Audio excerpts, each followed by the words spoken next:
వారి పాపముల నుండి రక్షించటానికి నీకు ఒక కుమారుడు కలుగుతాడు. ఆయన పేరు యేసు ప్రభు. యేసు అనగా రక్షకుడు.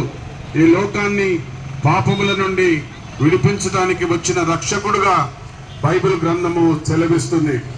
యేసు ప్రభువారు ఈ లోకంలో జీవించినప్పుడు ఆయన మాట్లాడుతూ నశించిన దాన్ని వెతికి రక్షించుట కొరకు మనుష్య కుమారుడుగా ఈ లోకానికి వచ్చాడు అని ఆయన సెలవిస్తూ ఉన్నాడు. ఎందుకు ఈ లోకానికి ఆయన రావడం అంటే, దేవుడు మనల్ని ఎంతో ప్రేమించాడు. లోకములో ఉన్నటువంటి ప్రజలందరినీ కూడా ఆయన ప్రేమిస్తున్నాడు.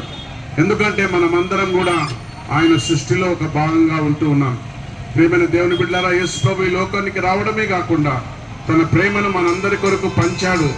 ఆ ప్రేమను ఎలా పంచాడు అంటే, మనందరి పాపముల కొరకు ఆయన కలువరి శిలువలో తన రక్తాన్ని, తన ప్రాణాన్ని పెట్టాడు. ఆయన మరణించి తిరిగి లేచాడు. ఆయన తిరిగి రాబోతున్నాడని బైబిల్ స్పష్టంగా తెలియజేస్తుంది. ఆ విశ్వాసంతో, ఆ ప్రేమతో మరొకసారి మీ అందరికీ క్రిస్మస్ శుభాకాంక్షలు తెలియజేస్తున్నాను. దేవుడు మిమ్మలను, మీ కుటుంబాలను, మీ పిల్లలను, మీ యొక్క వ్యాపారాలను దీవించి ఆశీర్వదించుడుగాక.